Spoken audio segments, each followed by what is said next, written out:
Hey guys, tower God की इस explanation video में आपका स्वागत है। तो लास्ट वीडियो में हमने काफी सारा एक्शन देखा था कि कैसे कोनिडान और किंग जहाद यानी कि डाटा जहाद के बीच में फाइट हुई थी। कैसे कोनिडान से फेक बुलाता है और डाटा जहाद को बात पसंद नहीं। वहीं पे डाटा जहाद ने बैम और उसके कुछ साथियों को वहाँ पे रोकने की कोशिश की। जहाँ पे कोनिडान जब उन्हें नहीं बचा पाया तो उसने एक शर्त रखी कि कैसे वो 1 महीने में सिर्फ बैम को इतना पावरफुल बना देगा कि वो डाटा जहाद से फाइट कर सके। जहाँ पे डाटा जहाद भी इसके लिए मान जाता है और कहता है कि अगर तुमने ऐसा नहीं किया तो इसके कुछ कंपेनियन मेरे पास है, यानी कि वो स्टेज है, मैं उन्हें मार दूंगा। वहीं पे हमने यूराहा को भी काफी लंबे समय के बाद देखा, जहाँ पे कुछ अलग ही सीन चल रहा था, जहाँ रेचल उनके पास जा चुकी है। वहीं पे हम स्टोरी में आगे बढ़ने से पहले नीचे वाले लाल बटन को दबा ले ताकि चैनल सब्सक्राइब हो जाए और आपको नोटिफिकेशन मिलते रहे और स्टोरी में आगे बने रहें।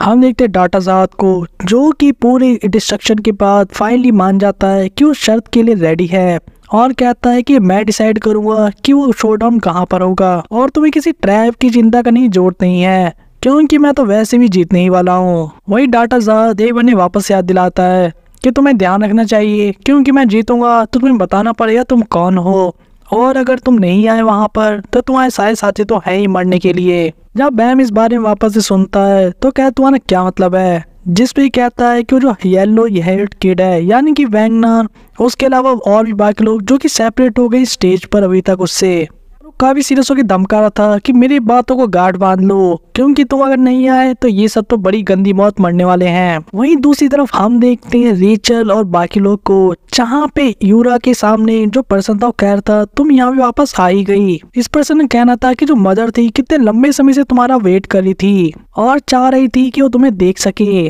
और वो यहाँ पे यूरा से पूछता है कि तुम्हें पता है मैं कौन हूँ। जहाँ पे यूरा कहती हाँ मुझे पता है क्योंकि मैंने तुम्हें इसमें से देखा था। जहाँ वो एक मिरर का पीस निकालती है, यहाँ पे पर्सन अब काफी खुश हो जाता है और कहता तुम्हारे पास ही अभी भी है, यानी कि वो मिरर फ्रेगमेंट। वही दूसरी तरफ हम देखते हैं इनर टावर में 41 फ्लोर को, जहाँ पे हम काफी लंबे समय के बाद देखते हैं टीम ईवा यॉन को और डानवा होंग को, जिनको छोड़ दिया था वोकाई सॉन्ग ने इस जगह पर टावर चढ़ने के लिए। यहाँ पे हम कुछ बातचीत होते हुए देखते हैं मिस्टर शॉर्ट्समैन और यॉन के बीच में, जहाँ कह रही थी तुम आखिर यूरा के पीछे क्यों पड़े हो, क्या तुम उसे प्यार वगैरह करते हो क्या। जिसमें मिस्टर शॉर्ट्समैन कहता है नहीं, मुझे इसकी मनाही है, मैं ऐसा नहीं कर सकता। जिसमें यॉन तो गुस्सा कहती है कि तुम मुझे अभी भी नहीं बताओगे जब हम इतने दूर इतने साथ तक ट्रेवल कर चुके हैं। जहाँ पे ये बंदा यानी कि मिस्टर शॉर्ट्समैन कहता है जब मैं उसे पहली बार मिला था ट्रेन सिटी में तब उसने मुझे कुछ बताया था हिडन फ्लोर में छुपे होने के बारे में, कैसे वो पहले भी हिडन फ्लोर में थी एक बार।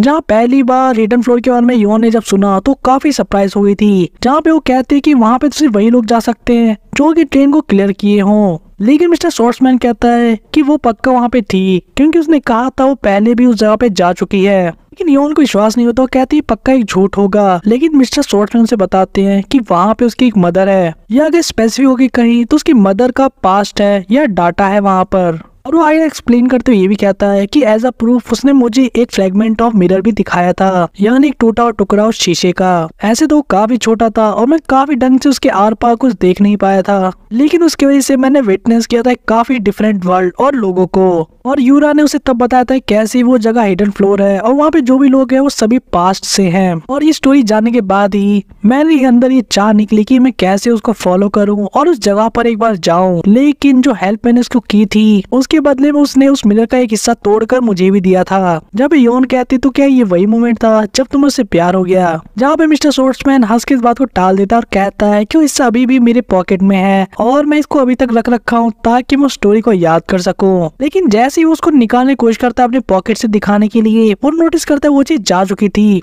और तो कुछ समझ में नहीं आता कि एकदम से क्या हुआ। इस पर्टिकुलर मोमेंट पे उसे फ्लैशबैक आता है उस मोमेंट के, जहाँ पे रैक और ये लोग फंस गए थे यूरी जहाज के अटैक में, जहाँ पे रैक कह रहा था कैसे कि टर्टल हम लोग मारे जाने वाले हैं और इस बंदे ने अपनी शॉर्ट को घुमाया था आसपास ताकि वो रोज को कट कर सके। लेकिन उसी मोमेंट पे शायद वो मिरर का टुकड़ा गिर गया होगा और वो मिरर के टुकड़े के सामने रैक था और तभी उसी मोमेंट पे काफी ब्राइट लाइट आई थी और अब वो आप समझ गया कि क्या हुआ था उस टाइम पे। और प्रेजेंट में हम देखते हैं शॉर्ट्समैन को काफी इरिटेट होते हुए, जहाँ पे वो सोचता है कि मैंने वो खो दिया उस अटैक के दौरान क्योंकि उस टाइम उसे लगा था कि वो फ्रेगमेंट कनेक्ट कर पाएगा यूरा जहाज से उसको। अब योन्स के ऐसे रिएक्शन को देख के कहती है कि उसे और ढूंढने की कोशिश करो, मुझे पता नहीं तुम क्या ढूंढ रहे हो लेकिन शायद वो यही हो। लेकिन मिस्टर शॉर्ट्समैन कहता है क्रैप, मैंने सोचा नहीं था कि मैं खो दूंगा। वो चीज उसकी मदर को बिलोंग करती थी। लेकिन तभी एक काफी अजीब सा एक्सप्रेशन के फेस पे आता है जहाँ वो कहता है हर मदर्स, लेकिन फिर वो कहता है कि मुझे याद ही नहीं आ रहा हम किस बारे में बात कर रहे थे। चाहे यौन कहती है हम पता नहीं कौन सी चीज के बारे में डिस्कस कर रहे थे। वहीं पे मिस्टर शॉर्ट्समैन कहता है कि शायद हम किसी चीज को लेकर तो डिस्कस तो कर रहे थे, लेकिन वो क्या था वो हमें याद नहीं है। हम समझ सकते हैं यहाँ पे क्योंकि मिस्टर शॉर्ट्समैन ने वो एकमात्र चीज खो दी है जिसके वजह से उसे मेमोरी थी हिडन फ्लोर के बारे में, लेकिन जैसे ही उसने इसके बारे में बात की वो सब कुछ भूल गया जो कि रूल था इस वर्ल्ड का। वहीं दूसरी तरफ सीन शिफ्ट होता है, हम देखते हैं यूरा ज़ात को जिसके पास मिरर फ्रेगमेंट अभी भी था। जब यूरा कह रही थी कि मैं इस फ्लोर पे पहले भी हूँ जैसे कि मदर ने मुझे बताया था, जिसपे पर्सन कहता है बिल्कुल सही। लेकिन यूरा का कहना था कि मुझे कुछ भी याद नहीं इस प्लेस के बारे में, ऐसा लगता है जैसे अपनी मेमोरीज को बार बार भूल जाती हूँ और इसलिए मुझे इस मिरर की तरफ बार बार देखना पड़ता है। जब भी मैं इसे देखती हूँ तो मुझे सारी बातें याद आती हैं अपने मदर के बारे में और इस वर्ल्ड के बारे में, लेकिन जैसे ही कुछ समय बाद में किसी से बात करती हूँ इस बारे में ऐसा लगता है मैं सारी मेमोरीज को भूल गई हूँ। पर्सन कहता है कि बिल्कुल ये हिडन फ्लोर है और यहाँ पे ये रूल बनाया गया है कि कोई भी इसके बारे में अगर बाहर बात करेगा तो अपनी सारी मेमोरीज को इस जगह को लेके भूल जाएगा। लेकिन अब कोई चिंता की बात नहीं है, तुम यहाँ पर हो तो तुम्हें पता लग जाए कि मैं कौन हूँ। जय खुद को ये कह के इंट्रोड्यूस करता है कि मैं तुम्हारा जुड़वा भाई हूँ और जो तुम्हारी मदर का डाटा था उसने मुझे यहाँ पे जन्म दिया था। यूरा को अपनी आंखों पे और कानों पे विश्वास नहीं हो रहा था। वहीं भी पर्सन कहता है कि और प्रिसाइजली बात करें तो मैं एक बिग ब्रीडर हूँ जो कि तुम्हारी भाई की बॉडी को उधार ले रखा हूँ। वहीं रेचल, ट्रैवलर और बाकी लोग इस बात को सुनकर शॉके हुए थे। वहीं पे यूरा हर दूसरी तरफ डिटेल्स को ज्यादा अच्छे से एक्सप्लेन करने के लिए कहती है, जहाँ हम देखते हैं इस बंदे को एक्सप्लेन करते कैसे बहुत लंबे समय पहले इनकी मदर ने ट्रेन को क्लियर किया था और एंटर की थी हिडन फ्लोर में। लेकिन उनके साथ एक काफी अजीब सी चीज थी। जब वो यहाँ पर आई थी उस समय वो प्रेग्नेंट थी और उनके पेट में एक जुड़वा बच्चा था, यानी कहीं दो ट्विंस थे। कहीं एक्सप्लेन किया जाता कैसे दोनों बच्चे यानी कि उसके पेट में तब आए थे जब वो ट्रेन पर थी और जल्दी ही पैदा होने वाले थे। लेकिन प्रॉब्लम कुछ और थी। प्रॉब्लम थी इनके फादर के साथ जो कि कंपेनियन था इनकी मदर का और ट्रेन में ट्रेवल किया था इनके साथ। ट्रेन पे इतना लंबा समय साथ में बिताने की वजह से ये दोनों एक दूसरे के प्रेम में पड़ गए थे, जिसके बाद इनकी मदर प्रेग्नेंट हो गई थी ट्रेन पे। लेकिन इनके फादर का एक सीक्रेट था और इनके फादर एक ऐसी फैमिली, एक ऐसे कुल से बिलोंग करते थे जिन्होंने 10 फैमिली लीडर्स और जहाद को उनकी ग्रेट जर्नी पे खत्म होने के बाद उन्हें धोखा दिया था। और इनके फादर के जो पूर्वज थे उनके ऊपर एक बहुत ही बुरी तरह का श्राप लगाया गया था एक स्पेल का यूज करके, जिसकी वजह से ये लोग कर्स्ड पीपल बन गए थे, ये ऐसे कई श्रापित लोग। और उनके कुल में जो भी लोग पैदा होते थे उनके अंदर एक मेल और फीमेल साइड एक ही सिंगल बॉडी के अंदर होता था, यानी कि दोनों के रिप्रोडक्टिव एबिलिटी होती थी। लेकिन ऐसी स्पेशल मेडिकल कंडीशन होने की वजह से इसका एक साइड इफेक्ट ये था कि उनकी जो रिप्रोडक्टिव एबिलिटी थी वो पूरी तरह से खत्म हो जाती थी, या फिर उनकी जो ओरिजिनल पावर है वो सील्ड ऑफ हो जाती थी। सिर्फ इतना ही नहीं, उनके जो चांसेस थे स्टिल बर्थ होने की वो इतनी ज्यादा कम हो गई थी कि धीरे धीरे करके उनकी जो क्वांटिटी थी यानी कि इन लोगों की वो काफी ज्यादा कम होती जा रही थी और समय के साथ ये लोग गायब होते जा रहे थे। इनके ऊपर यही श्राप लगा था कि धीरे धीरे करके इनकी जो स्पीसीज है वो खत्म हो जाएगी और इसीलिए ये लोग छुप के रहने लगे अपनी आइडेंटिटीज को छुपाकर। और यही श्राप उनके वंशज यानी कि इनके फादर को भी लगा था जो कि एक मिक्स्ड ब्लड मेंबर थे इस स्पीसीज के, यानी कि cursed with a high chance of having still birth के। और इसकी वजह से जो बेबी होने वाला था यानी कि जो ट्विंस थे इनकी मदर के पेट में उनको भी श्राप लगने ही वाला था, जिसकी वजह से सिंपल सा रीजन ये था कि जब ये दोनों पैदा होंगे तो ये दोनों सरवाइव नहीं करेंगे। लेकिन इनके पेट में जो लड़की थी वो हाफ फैमिली की वजह से और उसके आशीर्वाद से इस कर्ज से मुक्त हो गई और वो काफी इजीली जन्म ले पाई बिना किसी श्राप लगे। लेकिन जो लड़का था उसके मरने का चांस पक्का था और ट्रेजेडी यहीं पे खत्म नहीं होती। जैसे ये लोग आगे बढ़ रहे थे हिडन फ्लोर पे पहुंचने वाले थे उससे कुछ समय पहले गार्जियन ने इनके ऊपर अटैक किया, जिस अटैक में इनके फादर मारे गए और चल बसे। और क्योंकि जैसे हिडन फ्लोर में इनकी मदर एंटर की थी इन्होंने ग्रो करना बंद कर दिया था पेट के अंदर और इसीलिए काफी डेंजरस जर्नी पे चली गई थी, क्योंकि वो अंदर से ये सोच के काफी खफा थी कि कैसे उसका जो बेबी बॉय है वो सरवाइव नहीं कर पाएगा अगर उसने हिडन फ्लोर को लेफ्ट कर दिया।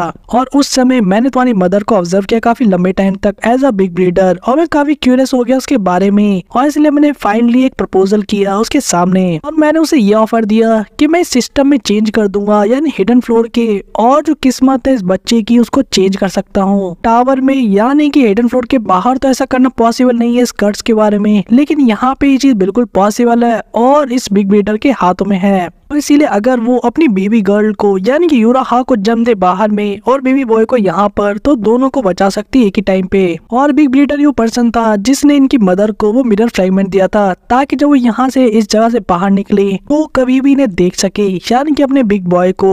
और क्योंकि उसकी मदर के पास और कोई ऑप्शन था भी नहीं तो उसने इस प्रपोजल को एक्सेप्ट कर लिया और वो शीशे का टुकड़ा लेकर वो वापस चले गई उस ट्रेन पर। और जो तुम्हारी मदर का डाटा था जो यहाँ पे रह गया था उसने एक बेबी बॉय को जन्म दिया। उस श्राप को न्यूट्रलाइज करने के लिए यहाँ पे जो बेबी गर्ल थी यानी कि डाटा गर्ल वो मर गई थी और ये बच्चा सरवाइव कर गया। लेकिन मिरर फ्रेगमेंट से ये जो डाटा मदर थी वो देख सकती थी कि जो उसकी बेबी गर्ल थी वो बाहर यानी कि टावर में सेफली बॉन्ड कर चुकी है। चाहे उनमें से एक डाटा ही क्यों ना हो लेकिन उसके दोनों बच्चे सरवाइव कर गए अलग अलग जगह पर। ये सारी बातें जानने के बाद यूरा कहती है मुझे तो कोई आइडिया भी नहीं था कि मेरी मदर इतनी सारी चीजों से और इतनी चैलेंजेस को फेस करते हुए मुझे जन्म दिया है, क्योंकि आउटसाइड में मैं अपनी मदर के बारे में ज्यादा कुछ नहीं जानती। अब इसका भाई पूछता है कि हमारी मदर बाहर कैसा कर रही है, जहाँ पे यूरा थोड़ी सी सैड हो गई थी और कह रही थी कि कैसे कुछ टाइम के बाद उन्होंने टावर क्लाइंब करना छोड़ दिया और एक मिडिल एरिया में वो सेटल हो गई ताकि वो पालन पोषण कर सके यूराहा का। लेकिन उसके कुछ समय बाद ही पूरी टावर में ये अफवाह फैल गई कि हाँ फैमिली की एक वुमेन ने काफी स्ट्रेंज बच्चे को जन्म दिया है और मेरे अंदर सही में कुछ गड़बड़ है। और इसके बाद से फैमिली के लोग हमें चेस करने लगे, जहाँ पे काफी कुछ करने के बाद काफी कुछ फेस करने के बाद मेरे को इसलिए मैं गलती से रेगुलर बन गई। और आखिर मैंने अपनी मदर को तब देखा था जब मैं टावर में एंटर करने वाली थी और उन्होंने मुझे मिरर फ्रेगमेंट दिया था।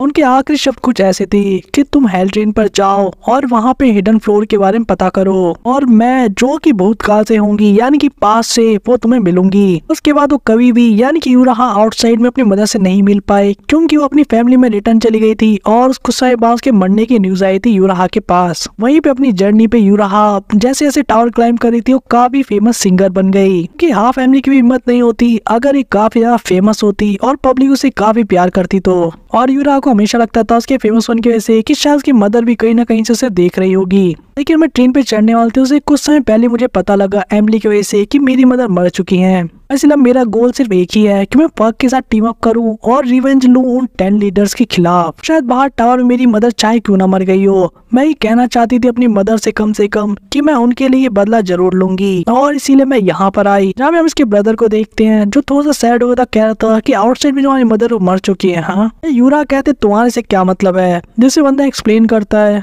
मेरा कहने का ये मतलब है कि बाहर भी हमारी मदर मर चुकी है। इससे सिर्फ एक ही चीज मैं बताना चाहता हूँ, जो स्टोरी तुमने बताई थी वो काफी डार्क थी, लेकिन मैं तुम्हें अपने बारे में थोड़ा सा पहले बता दूं। मैं एक बिग ब्रीडर था जिसका नाम था हुआंग और मैं सबसे पहला बिग ब्रीडर हूँ जिसको जहाज ने क्रिएट किया था ताकि वो कंट्रोल कर सके हिडन फ्लोर में। मेरी ओरिजिनल बॉडी को तुम देख सकते हो कैसा दिखने में है। मेरा काम ये था कि मैं उन लोगों को कंट्रोल करूं जो कि दिखने में डॉल्स की तरह यानी कि बाहर के लोगों की तरह देखने में थे लेकिन रियलिटी में क्लोन थे। जैसे मैंने ऑर्डिनरी लोगों को यहाँ पे आते देखा तो मैं क्यूरियस हो गया टाइम के साथ कि क्या होता अगर मैं भी किसी ह्यूमन की तरह पैदा होता। और तब तुम्हारी मदर इस जगह पर आई थी और बाकी चीज तो तुम्हें पता ही है कि कैसे उसके बेबी बॉय को बचाने के लिए मैंने एक एक्सक्यूज की तरह यूज किया ताकि मैं उस बेबी बॉय के अंदर एंटर कर सकूं और बॉन्ड कर सकूं तुम्हारी मदर में से। इसलिए मैंने उस बच्चे से उसकी बॉडी चुरा ली और फाइनली सक्सीड किया इस कर्ज को तोड़ने में और पैदा होने में। और मैंने कुछ दूसरे बिग ब्रीडर को चूज कर लिया अपने काम को पूरा करने के लिए और मैंने काफी टाइम बिताया हमारी मदर के साथ। या ऐसा कहीं एक मदर का सन बनकर ग्रो करने में कुछ अलग ही मजा था। चाहे कुछ भी हो मैं था तो सिर्फ एक डाटा ही, ना कि कोई ऑर्डिनरी ह्यूमन बीइंग। इसलिए मैं काफी डिफरेंटली ग्रो किया यानी कि बड़ा हुआ जैसे कि दूसरे डाटा पीपल करते हैं यहाँ पर। और मेरी जो मदर थी यानी कि जो डाटा मदर थी हमारी, उसको भी एक टाइम के बाद मेरे ऊपर शक होने लगा और काफी अजीब सा फील होने लगा। और एक समय पर आने के बाद उन्हें समझ में आ गया कि मैं उनका बेटा नहीं हूँ और मैंने सारी सच्चाई उनके सामने कबूल कर ली कि कैसे मैंने उनके बेटे को जन्म देने का बहाना देकर उनकी बेबी बॉय के अंदर एंटर किया था यानी कि उसकी बॉडी के ऊपर कब्जा किया था। और मैंने उनसे रिक्वेस्ट की कि मुझे एक्सेप्ट करे अपनी रियल बेटी की तरह, लेकिन वो इतने ज्यादा दुखी हुए थे इस बात को जान के और रोते उन्होंने कहा कि ऐसा कभी नहीं कर सकती और उन्होंने मुझसे भीख मांगी कि मैं उन्हें डिलीट कर दूं। इसीलिए मैंने फाइनली हमारी मदर का जो डाटा था उसको डिलीट कर दिया। यूरा जब ये बात सुनती है तो काफी गुस्सा होती है। अब ये पर्सन कहता है कि मेरे को उसकी कोई जरूरत नहीं थी उस डाटा की, क्यों अगर वो मेरी मदर बनके ना रह सके, क्योंकि अंत में तो मुझे एक मदर चाहिए थी ना कि उसका डाटा। और इसीलिए मैंने थोड़ी देर पहले कहा था कि बाहर भी हमारी मदर अब नहीं रही, क्योंकि सॉरी सिस, हमारी मदर जो कि डाटा फॉर्म में यहाँ थी वो भी अब एग्जिस्ट नहीं करती। तुमने इतना ज्यादा हार्ड वर्क किया यहाँ पर आने के लिए, लेकिन चीजें इतनी बुरी तरह से प्ले आउट हुई। लेकिन यूरा इस बात उन्हें काफी गुस्सा हुई थी और कह रही थी तुम मतलब ऐसा कैसे कर सकते हो। जो कैरिंग साथ ही उसके लिए अटैक करने के लिए आगे बढ़ी थी, लेकिन इस पर्सन ने उसे आराम से ही रोक दिया। जहाँ पे रेचल भी यूरा को ऐसे अटैक करते हुए देखकर परेशान हो गई थी। जहाँ पे हुआंग काफी अलग सा लग रहा था देखने में, और वो कह रहा था कि मैं हमारी मदर का रियल बेटा बनना चाहता था, लेकिन उसने हमेशा तुम्हें एक रियल माना, यानी अपना बच्चा, और इस बॉडी को अपना रियल बच्चा माना, ना कि मुझे। मैं तो एक नकली था, यानी एक फेक, और वो जितना भी लव और अफेक्शन मुझे मिला था उसके थ्रू वो सब कुछ फेक था। लेकिन मैं तुम्हें बताना चाहता हूँ, मैं तुम्हें एहसास दिलाना चाहता हूँ कि तुम्हारे पास वो सब कुछ है जो मेरे पास नहीं था। और इसी टाइम पे हम देखते हैं कोई हुआंग को बुला रहा था, जो कि कोई और नहीं बल्कि खुद लॉर्ड ज़हाद थे। यहाँ पे लॉर्ड ज़हाद ये कहते हैं कि शायद तुम सारी बातें सुन ही रहे होगे जो कि मैंने उनके साथ की थी, यानी कि वो सारी शर्त जो कि ईडान के साथ उसने की है। और इसलिए वो कहता है कि इनमें से सिर्फ एक को ही हॉस्टेज बना के रखो और बाकी लोगों को जाने दो। और उसके बाद उसे एक टास्क देते हैं कि उसे एक बैटल एरिया को जनरेट करना है जहाँ पे वो उनको मूव कर सके। और अब हुआंग कहता है कि सिस, मैं चाहता हूँ तुम मेरे साथ चलो, क्योंकि मुझे वो मिरर फ्रेगमेंट चाहिए। जहाँ पे यूरा कहते तुम किस बारे में बात कर रहे हो, वहीं पे हुआंग कहता है तुम लोग जो कि उतने देर से हमें देख रहे थे और सुन रहे थे, मुझे ये तो नहीं पता तुम यहाँ पे कैसे आ गए इस जगह पर, लेकिन तुम्हें केयरफुल रहने की जरूरत है क्योंकि मैं तुम्हें देख रहा हूँ। यहाँ पे रेचल सोचती क्या ये मेरे बारे में बात कर रहा है। वहीं पे इससे पहले रेचल कुछ कर पाती, वो लोग वहां से चले जाते हैं, यानी कि यूरा और वो बिग ब्रेडर दोनों गायब हो जाते हैं। वहीं दूसरी तरफ सीन शिफ्ट होता है और हम देखते हैं बैम को, जहाँ पे सारे लोग एकदम से नीचे गिरने लगते हैं उस मिरर से होते हुए, जहाँ पे कोनिडान के सामने था और वो कह रहा था मेरी बात को ध्यान से सुनो, मैं तुम्हारी अब ट्रेनिंग स्टार्ट करने वाला हूँ वी के बेटे। हम देखते हैं कि हाकिन, रेचल और बाकी लोग भी टेलीपोर्ट कर गए थे। अभी रेचल चाह कर भी यूरा को नहीं बचा पाई थी। वहीं दूसरी तरफ बैम जो इस बात को सुनता है, यानी कि वी के बेटे के रूप में जब ईडान से कह रहा था, तो कहता है क्या आपको मेरे फादर के बारे में याद है। ईडान यहाँ पे कहता है ऑफ कोर्स, वो मेरा एक कंपेनियन था जिसके साथ मैं टावर में ऊपर क्लाइंब किया था। वहीं दूसरी तरफ सीन शिफ्ट होता है और हम देखते हैं डाटा ज़ात को, जिसको बिग ब्रेडर बता रहा था कि उसने उसका सारा काम कर दिया है जैसा कि डाटा ज़ात ने उसे ऑर्डर किया था, यानी कि सबको मूव करने का। वहीं डाटा ज़ात कहता है कि अगर ऐसा हो चुका है तो ठीक है, हमें अब चलना है यहाँ से पैलेस ऑफ द स्पीयर, यानी कि जहाँ पे कोनिडान का घर है। यहाँ पे डाटा ज़ात ये रिवील करता है कि वो इस चांस का फायदा उठाएंगे ताकि उसके चिल्ड्रन को एलिमिनेट कर सके उस जगह पर, यानी कि जो दो हमने कून फैमिली के मेंबर दिखे थे उनको। जहाँ पे बिग ब्रेडर यानी कि हुआंग तो सुन के शॉक हो जाता है कि कैसे डाटा ज़ात अटैक करना चाहते हैं पैलेस ऑफ स्पीयर को, लेकिन डाटा ज़ात का कहना था कि ऐसा हो ही नहीं सकता कि ईडान ने बिना कोई प्लान बनाए हुए ये शर्त मुझसे लगाई है, और मोस्ट प्रोबेबली उसका पूरा अटेंशन अभी उस शीशे पर होगा, यानी उस मिरर पे जो कि सबसे एंड में रखा हुआ है। वही हुआंग इस बात को सुन के कहता है फिर उस प्रॉमिस का क्या होगा, वो प्रॉमिस जो आपने कोनिडान से किया है। जिस पे डाटा ज़ात थोड़ा हंसते कहता है मैंने ऐसा कोई प्रॉमिस कभी नहीं किया कि मैं ईडान के चिल्ड्रन को कुछ नहीं करूंगा। वही अगले पल हम देखते हैं कि टेलीपोर्ट होके डाटा ज़ात सीधे पहुंच गया पैलेस ऑफ द स्पीयर में, जहाँ पे हुआंग ये चीज बताता है क्लैरिफाई करके कि उसे किसी की भी आवाज यहाँ पे नहीं सुनाई दे रही, यानी कि कोई भी यहाँ पे नहीं है, या मोस्ट प्रोबेबली उनको पता लग गया होगा कि ऐसा कुछ होने वाला है। जहाँ डाटा ज़ात कहता है मुझे ये चीज़ पहले से पता होनी चाहिए थी। यहाँ पे डाटा ज़ात के मन के अंदर थॉट्स चल रहे थे कि कैसे हो सकता है ईडान ने सब चीज़ें शुरुआत से ही प्लान कर रखी हो और सारे हीरोज को लेके सीधे mirror at the end position पे चला गया हो। वहीं दूसरी तरफ हुआंग का पूछता है कि सर आपने आखिर शर्त मानी क्यों, कितना अच्छा होता अगर आप उन सभी को उसी पल मार देते। जिसके जवाब में डाटा ज़ात कहता है मैंने ऐसा सिर्फ इसलिए किया क्योंकि मैंने एक ऐसे नाम को सुना जो कि मेरे को नहीं सुनना चाहिए था। उसके पता नहीं इसके मन में क्या थॉट आता है। डाटा ज़ात यहाँ से कहीं चला जाता है कहते हुए कि मैं उनके पीछे जा रहा हूँ, लेकिन मैं तुम्हें एक काम देते जा रहा हूँ, तुम्हारा काम है डाटा ईडान के ऊपर ध्यान रखना, यानी कि उस पर नजर रखना और उसे इन्फॉर्म करना। जिस बात के लिए हुआंग भी रेडी हो जाता है। वहीं दूसरी हम देखते हैं कि ट्रेनिंग चालू हो चुकी है, यानी कि ट्रेनिंग स्टेज पर, जहाँ पे करंटली भी बैम और डाटा ईडान आपस में बात कर रहे हैं। जहाँ पे बैम ने पूछा था अपने फादर के बारे में और उसके जवाब में से पता लगा था कि ईडान को भी उसके बारे में सब याद है कि कैसे उसका कंपेनियन था और लोग साथ में टावर चढ़े थे। वही इसी मूवमेंट पे हम देखते हैं हुआंग को कोनिडान के पॉकेट बॉल से एक बात कहते हुए कि आपको ट्रेनिंग ग्राउंड पसंद आया कि नहीं सर। जहाँ पे कोनिडान इसके जवाब में कहता है कि हाँ ठीक ही ठाक है, लेकिन मेरे को यहाँ से दूर से सुगंध आ रही है अच्छी खासी ग्रेप्स की, यानी कि अंगूरों की। जो सुन के वांग कहता है कि सारी चीजें आपके सारे शौक को ध्यान में रख के ही बनाई गई है। ये स्टेज इस तरह से क्रिएट किया गया है जहाँ पे आपकी पसंद की चीजें हो, जैसे कि अंगूर का रस और ऐसे वाटरफॉल जिसके अंदर ग्रेप जूस हो। लेकिन तभी हम देखते कूरीडान का एक्सप्रेशन काफी चेंज आता है और वो कहता है ये सब बातें झूठ है, तुम मुझे यहाँ फंसा के रखना चाहते हो, आखिर तुम क्या करने की सोच रहे हो, यू स्नेकी येलो बास्टर्ड। वही हुआंग बिना इसका जवाब देख कहता है कि आप जो ऊपर फ्लोटिंग आइलैंड देख रहे हैं उसके अंदर सभी तरह के अकोमोडेशन है, जहाँ पे आपको एक से एक कपड़े, एक से अच्छा खाना, वहाँ पे सभी चीजें मिल जाएंगी जो आपका एक मंथ काफी अच्छे से स्पेंड हो सकता है। यहाँ तक कि वहाँ पे हर तरीके की वाइन पॉसिबल वहाँ पे प्रेजेंट है जो भी आपको पसंद आती है। या कूरीडान कहता है तो तुम बात को बदलना चाहते हो, मैं समझ गया कि तुम सही में कुछ करना चाह रहे हो। वहीं पे वांग अभी काफी इंपॉर्टेंट चीज कहता है, वो कहता है क्योंकि एक स्टेज है तो यहाँ पे भी एक चैंपियन विलन है और इस आइलैंड के बिल्कुल एंड में इस चैंपियन विलन को हराने के बाद ही ये लोग उस क्वेस्ट को कंप्लीट कर पाएंगे और बैटल ग्राउंड तक जा पाएंगे। ऐसे तो इनके पास ये भी ऑप्शन है कि अपनी क्वेस्ट को यानी कि स्क्रॉल का यूज करके भी अपनी कासल की तरफ जा सकते हैं, लेकिन यहाँ पे कूरीडान बात को पूरा करते कहता है हाँ हाँ मुझे पता है, इसका यही मतलब होगा कि मैंने अपनी शर्त को तोड़ दिया है और हम हार जाएंगे। तो ठीक है मैं देख लूंगा, अब निकलो यहाँ से। यहाँ पे बिग ब्रीडर कहते हैं बिल्कुल सही सर, मैं आपसे 1 महीने में मिलूंगा। जहाँ पे हम देखते हैं मैम को जो पूछता है कि वैंगनान और इकालिस का क्या हुआ, जिस पर उसे ये बंदा ये इन्फॉर्म करता है कि कैसे उनके कंपेनियंस को यानी कि साथी को होस्टेज बना के भी उस जगह पे पहुंचा दिया गया है, यानी कि बैटल फील्ड में, और उन्हें रिलीज कर दिया जाएगा जैसे कि बैटल में लॉर्ड साहब को ये बंदा हरा देगा, यानी कि बैम। लेकिन ऐसा तो होने वाला नहीं है, तो उसे भूल ही जाए तो अच्छा रहेगा। और यहाँ पे हुआंग बैम से वही सम बात कह के यानी कि उन्हें अब 1 महीने बाद मिलेगा बैटल ग्राउंड में, वहां से चला जाता है। वही पे कूरीडान को इस बंदे का इंटरफेरेंस बिल्कुल पसंद नहीं आया था, क्योंकि उसने पूरा फ्लो तोड़ दिया था जहाँ पे इनकी डिस्कशन चल रही थी।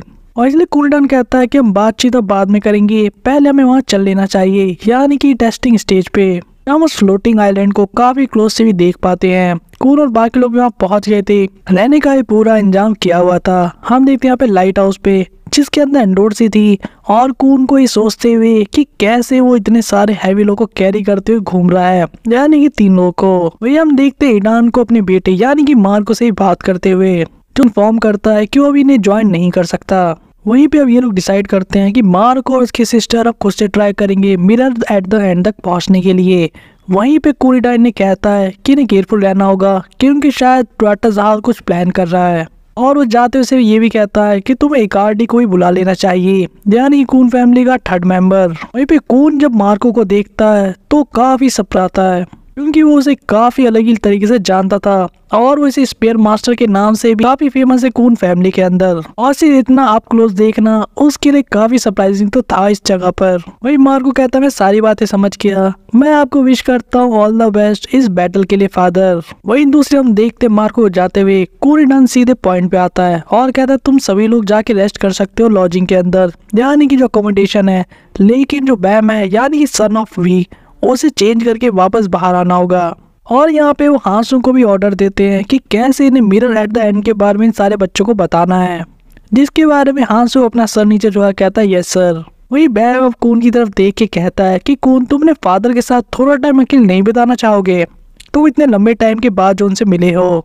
जब कून सिंपली कहता है कि जाने दो, वैसे भी मैं नहीं जानता जब वो रेगुलर थे तब वो कैसे थे, मेरे लिए तो प्रैक्टिकली स्ट्रेंजर बंदा है, यानी कि बिल्कुल एक अजनबी। वहीं दूसरी तरफ हम देखते हैं बोरो को और मार्को को, जहाँ पे बोरो पूछता है क्या वो जो मिरर एट द एंड है वो सही में जहाज के डाटा को डिलीट कर सकता है, जब मार्को अपनी च्युइंगम को एंजॉय करते हुए कहता है कि ऐसे तो ये ऑलमोस्ट सर्टेन है, मतलब कंफर्म ही एक तरीके से मानो, क्योंकि चाहे जहाज कितना ही पावरफुल हो, इस प्लेस पे वो भी तो एक डाटा ही है। जहाँ हमें अब इस मिरर एट द एंड के बारे में एक्सप्लेन किया जाता है कि कैसे जो हीरो सारे स्टेज को फिनिश कर लेते हैं वो उसे देखने जाते हैं, और जब मिरर उन्हें देखता है तो उन सभी को ट्रेन में वापस भेज देता है, और जो डाटा पर्सन होता है वही यहाँ पे रह पाता है। लेकिन अगर किसी डाटा ने वहां से एस्केप करके बाहर जाने की कोशिश की तो उस केस में जो मिरर है वो इस चीज को मना कर देता है और उन्हें डिलीट कर देता है उनके डाटा को इस जगह से परमानेंटली। लेकिन हमारे सामने जो इशू है यानी जो प्रॉब्लम है वो ये है कि उस मिरर को चुराएंगे कैसे।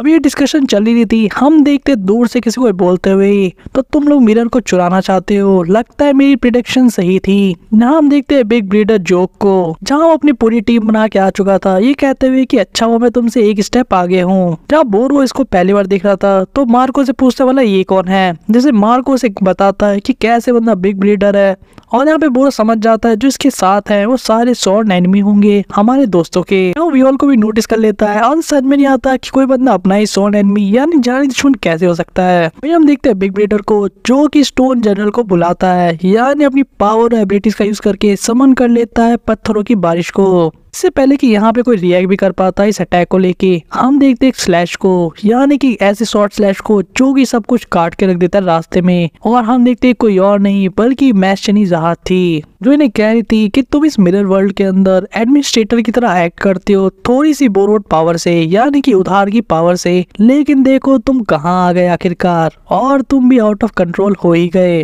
वो इन्हें डायरेक्टली चैलेंज करती है कि मेरे सामने आओ, मैं तुम्हें फेस करूंगी। वही अब सीन शिफ्ट होता है और हम देखते हैं ट्रेनिंग स्टेज को, यानी कि जहाँ पे कोनिडान और बाकी लोग हैं, जहाँ पे हम कुछ काफी शॉकिंग रिएक्शन देखते हैं, खासकर फार्ट्सो से। यहाँ जब उसे पता लगता है कि जिस पर्सन को उसने देखा था थोड़ी देर पहले वो कोई और नहीं बल्कि खुद किंग जहाद का डाटा था। और सिर्फ इतना ही नहीं, जो ब्लू हेयर्ड वाला मैन था यानी कि नीले बाल वाला बंदा, वो और कोई नहीं बल्कि कून फैमिली का लीडर कोनिडान था। कून उन्हें सारी इन्फॉर्मेशन एक्सप्लेन करा था। वो कहता है तुम ऐसे तो बिल्कुल सही हो, लेकिन तुम्हें प्रिसाइजली समझना चाहिए वो उन लोग का डाटा था, मतलब ये सारे एक डाटा है जो कि उनके उस टाइम का जब वो रेगुलर थे और काफी यंग थे। फार्ट्सो का इस बात पे ज्यादा ध्यान नहीं था, लेकिन वो इसी बात से सरप्राइज और शॉक थी कि उसने अभी अभी 2 लेजेंड को देखा और उसे पता था उनके बारे में कुछ तो डिफरेंट है, लेकिन वो जानती नहीं थी रियलिटी। वही फार्ट्सो सीधे पॉइंट पे आती है और कहती है कि भला हम उनके डाटा को कैसे हरा सकते हैं। वो वैसे ही फाइट में काफी विशियस लग रहे थे। कून भी एडमिट करता है कि वो भी श्योर नहीं है कि ऐसा कैसे पॉसिबल हो सकता है इनके लिए, वो भी सिर्फ 1 मंथ में। लेकिन अंदर ही अंदर उसके मन में थॉट चले थे कि भला उसके फादर ने इस तरह की शर्त क्यों लगा ली।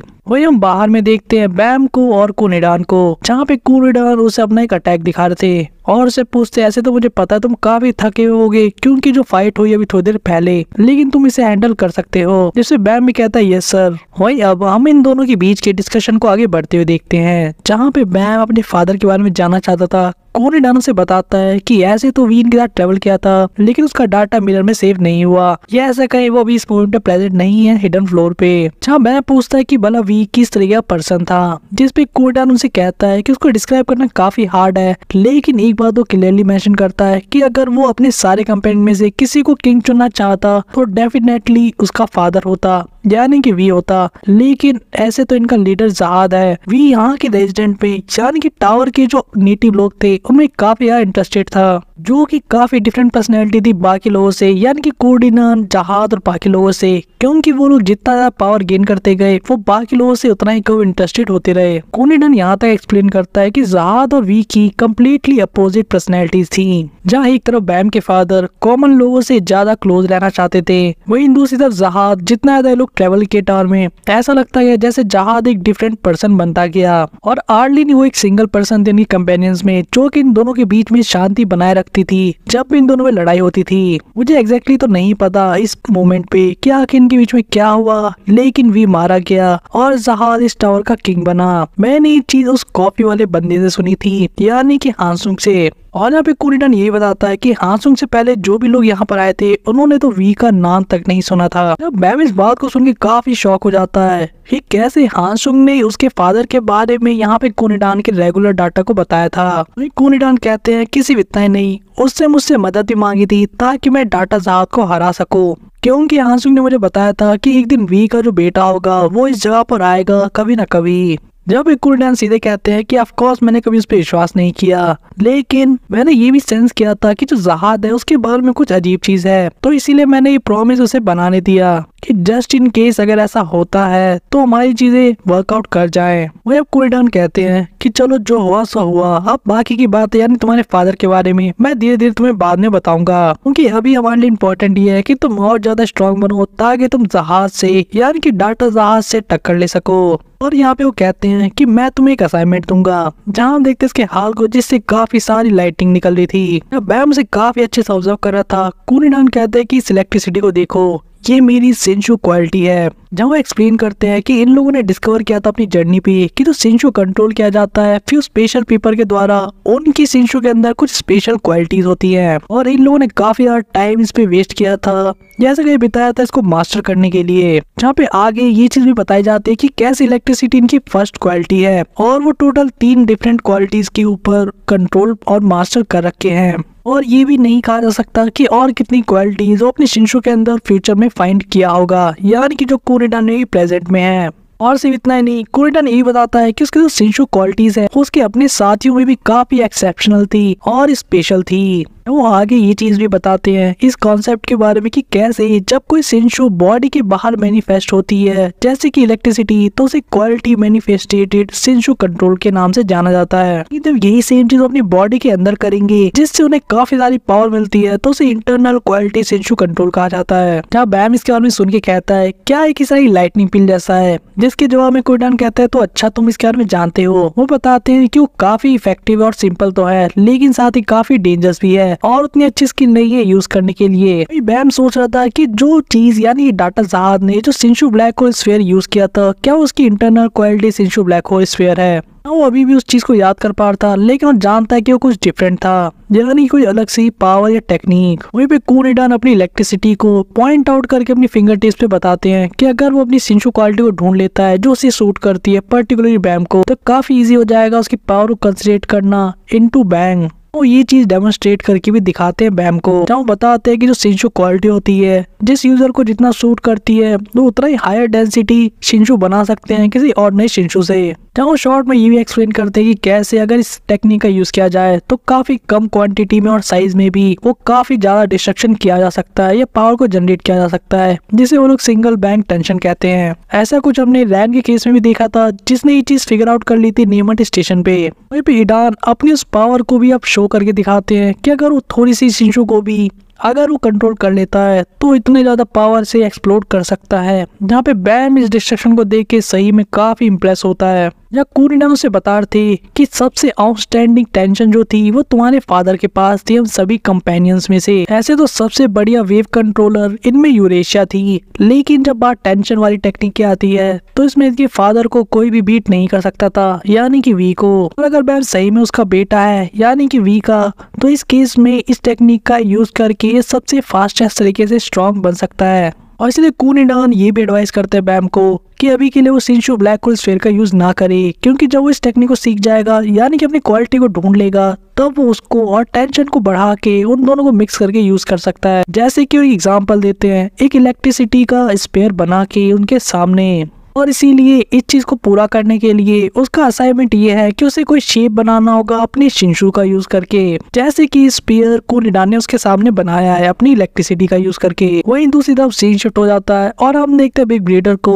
जो कि वियोल को कह रहा था कि तुम उस लड़की से फाइट करो, बाकी बंदों को मैं पकड़ लूंगा। लेकिन वियोल सीधे मना कर देता है, कहता मैं नहीं चाहता ऐसा करना क्योंकि मैं तो उसका सॉन एनिमी नहीं हूँ। जो बात सुन के बिग ब्रीडर काफी शॉक हो जाता है और सीधे सामने रहता है मैस्टरीजाद के, ये कहते हुए कि लगता है मुझे तुम्हें खुद से सामना करना होगा क्योंकि इस पर्टिकुलर जगह पे वो कोई विलन को भी नहीं समन कर सकता। लेकिन तभी मार को सामने आ जाता है और कहता है कि इस पंख को तुम मेरे ऊपर छोड़ दो, और वो ये एडवाइस करता है कि उसे बाकी लोगों को लेकर यहाँ से चले जाना चाहिए क्वेस्ट को बीट करने के लिए, ताकि वो इस जैसे नोबडी पे अपना टाइम वेस्ट ना करे, जिस चीज के लिए मैस्टिनी भी एग्री कर जाती है। अब बिग ब्रीडर सोच रहा था कि आखिर ऐसा क्यों हुआ, यानी कि मैस्टिनी जहाज ने अपने आप को रिप्लेस क्यों कर दिया ऐसे स्मॉल फ्राई से, यानी कमजोर बंदे से। लेकिन मार को कहता है कि शायद आज तुम यहाँ पे मरने वाले हो। हम देखते हैं बिग ब्रीडर को बाकी लोगों को कहते हुए, यानी कि स्टोन जनरल और जन दुश्मन को, कि जो लोग यहाँ से भाग रहे हैं उनके पीछे जाने के लिए। लेकिन वियोल वापस से मना कर देता है कि मेरा मन नहीं है। लेकिन बिग ब्रीडर कहता है कम ऑन मैन, अब तो तुम्हें कुछ करना होगा, तुम यहाँ तक आए हो। तो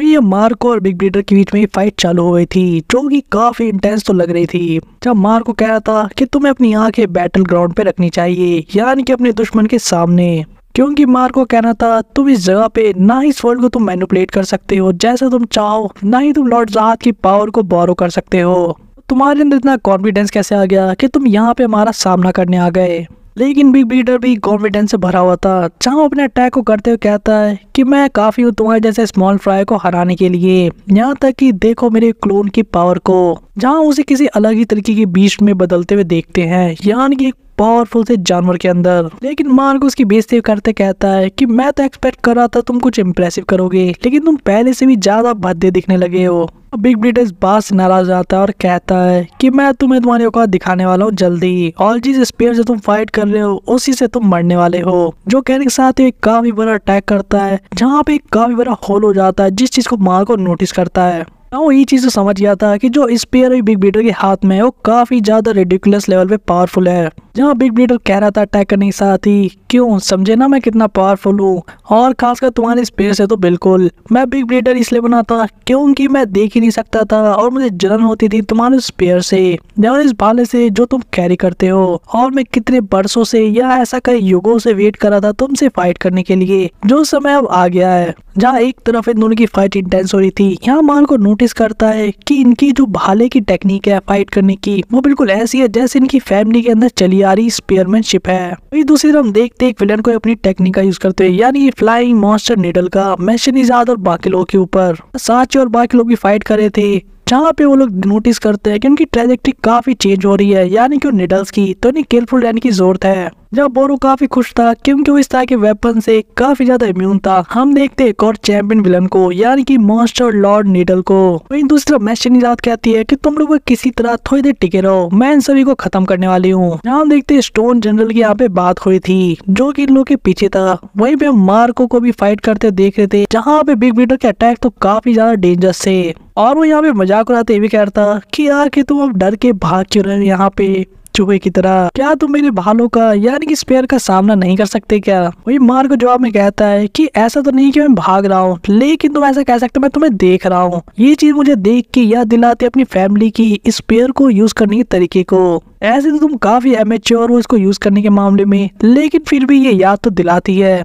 लेकिन यहाँ पे मार्को कहता है कि मुझे तुम्हें कुछ दिखाना चाहिए। उसके स्पेयर के अंदर कुछ चेंजेस देखते हैं, जब मार्को लगता है सीरियस हो गया है और कहता है तुम्हें आंखें बिल्कुल मेरे ऊपर ही रखनी चाहिए। जहाँ ये भी कहता है बिग ब्रीडर को, क्योंकि स्पेयर इतना ज्यादा तेज है कि इसको अपनी नेकेड आइज से नजर रखना और ट्रैक करना काफी डिफिकल्ट है। वही हम देखते दूर से वियोल को और एसेंसियो को ऑब्जर्व करते हुए उसके सिस्टर को, यानी कि काइसिया को, जो कि कहती मुझे लग ही रहा था यहाँ पे कोई फैमिली का फैमिलियर पर्सन है। और देखो ये कोई और नहीं बल्कि एसेंसियो यानी कि मार्को है। जहाँ वो बताती है कि कैसे बाहर के वर्ल्ड में यानी टावर में ये बंदा एक हाई रैंकर बना आगे जाके, और साथ ही उसने फैमिली के अंदर अपना एक पावरफुल फैक्शन भी क्रिएट कर लिया है, यानी कि अपना एक ग्रुप। और वो इसलिए फेमस है क्योंकि वो अपने स्पेयर को एक फ्लाइंग फिश की तरह यूज करता है, जिसे जाना जाता है फ्लाइंग फिश स्पेयर स्किल के नाम से। जहाँ पे उसको कहना था कि एक बिग ब्रीडर के लिए भी काफी डेंजरस हो सकता है इस चीज को फेस करना। जहाँ प्रेजेंट में हम देखते ये टेक्निक मार्को को यूज करते हुए। वही बिग ब्रीडर जो सामने था मार्को के, वो कह रहा था तुम्हें सच में लगता मैं डर जाऊंगा इस लिटिल से टॉय को सिर्फ तुम हवा में घुमा लो इससे।